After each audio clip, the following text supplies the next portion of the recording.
Kenosha, Wisconsin just gets weirder and weirder. This story comes out of the Kenosha County Eye. Kevin Mathewson, he's got a great little online newspaper that pretty much stays on top of things in Kenosha, Wisconsin. And of course, that's kind of important because we've had a number of major incidences coming out of that little town. Kyle Rittenhouse, and then we had Bristol Kaiser, and then a whole bunch of other murderers and stuff like that. So if you're wanting to stay on top of things there in that area, the Kenosha County Eye is the place to be. But at any rate, here is the headline. Kenosha County Eye editor wins lawsuit against UW Parkside chancellor.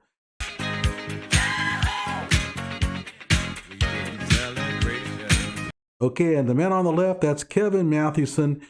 He owns the newspaper, and he's also well known as the leader of the Kenosha Guard, supposed organization that brought all those people with guns out to Kenosha during that night when Kyle shot up the town. I'm just kidding, Kyle. So let's go ahead and move on here. This was just published October 29th. Kenosha County Eye editor Kevin Mathewson won a recent lawsuit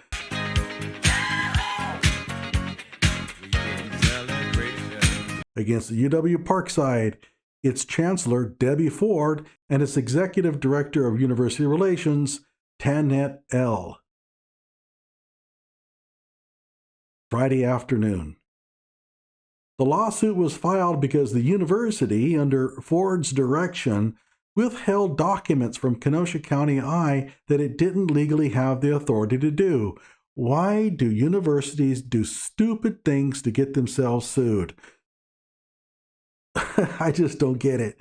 You have a whole campus full of PhDs and they can't figure out how to obey the law. Don't know. Parkside refused to provide KCE with the job application and salary of a violent felon Ford hired named Charmaine Harris. The Wisconsin Department of Justice, who was representing UW Parkside in the suit, now that doesn't make any sense. Why does the university get protected by the Department of Justice?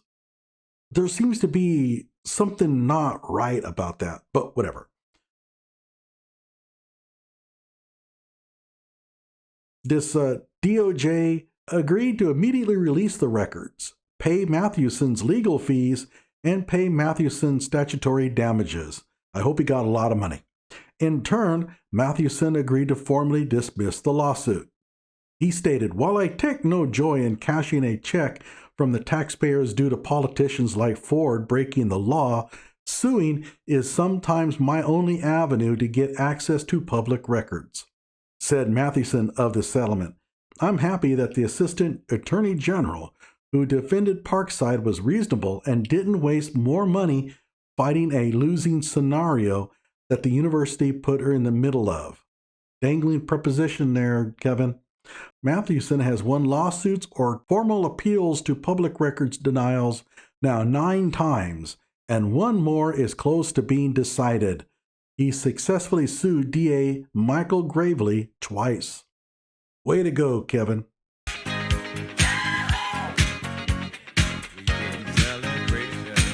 And there's your professor right there.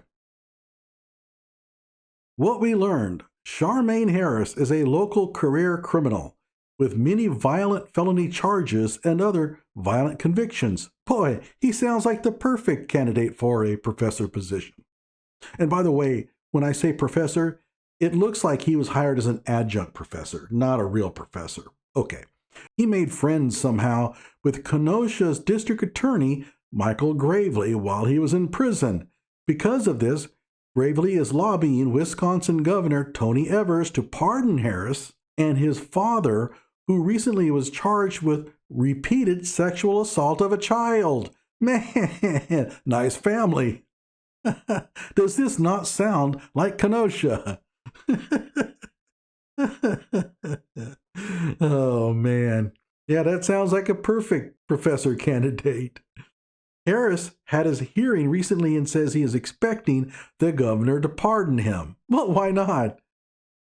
Harris posted on Facebook that D.A. Gravely got him a job as a professor of criminal justice at UW Parkside, a professor of criminal justice. It's perfect. Got a lot of experience. I walked in, oh, this is good. I walked in thinking I was about to interview, but in reality, it was orientation. Why can't I ever get those kind of deals? Okay, what kind of questions you have for me? Oh, none. You're hired. Oh my God. This is terrible. But Harris didn't meet any of the requirements of the position. Gee, I can't imagine why not. For example, the job required minimum of a master's degree in criminal justice or related field. According to his resume, his degree is in business design and innovation. Is that a bachelor's degree or a master's? Maybe it's a master's. This is certainly not a related field.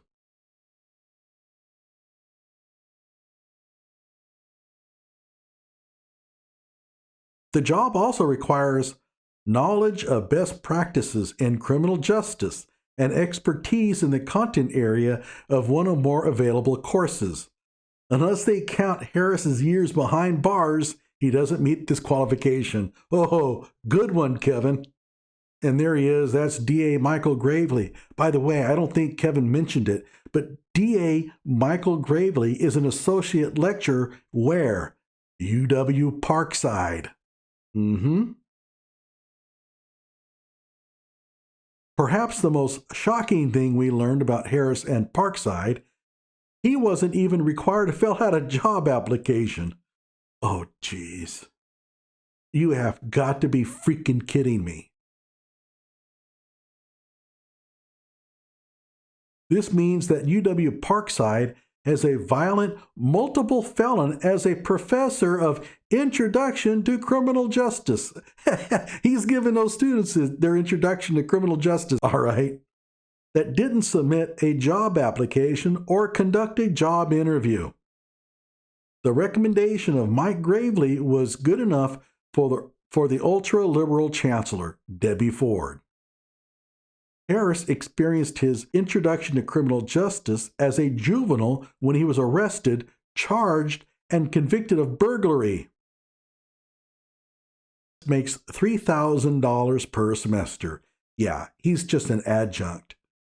And if that sounds pitifully small, remember there's only 2 semesters in a year, although he could do the summer as well. They wouldn't pay him as much. So you figure this is about $10,000 a year for teaching one course. To be an adjunct, you really got to teach a number of courses, and they will wear you out. Essentially, an adjunct professor makes minimum wage. So he's definitely not a professor. And that might change things in terms of the hiring practice. For example, if he was being hired as a lecturer or an assistant professor, you definitely would not be able to get away with not having a job interview. I mean, there's no way. The Wisconsin Board of Regents was aware of our lawsuit and didn't offer any comment. So the question that most law-abiding citizens might be asking, from the Kenosha County DA to the governor-appointed Board of Regents to the governor himself, why is the Democratic machine trying to make a hero out of dangerous and violent man? You're missing a word there. Why? Because they always have. I'm telling you, everybody, they criticize conservatives for standing by Kyle Rittenhouse because he's a murderous little thug or whatever, right? First of all, he's innocent. Second of all, look who's talking. The left loves its criminals. If you don't believe me, check out the history of this woman. She's now a professor after murdering her kid. I think her kid was like 6 years old, and she killed him and hid his body, never told anybody where the body is. He's still out there somewhere, all forgotten, and the left gave her a professor position. Now, the question I have about this situation is, how did this get past human resources? You don't hire people at a university without the actual job application going through human resources. Well, they got around that by not having one. But whatever the case, I don't understand how a person got hired, was able to get through the paperwork to be formally hired, and HR not even being aware of it. Or were they? If they were told to stand aside by the president so that she could hire this dude, somebody from HR needs to be fired. And this could be almost conspiracy level kind of stuff, almost criminal. There's supposed to be a disconnect between HR and the university. HR is supposed to almost be run as a separate entity. However, when you have the university president telling HR to step aside, look away while we hire this person, that definitely violates that ideal.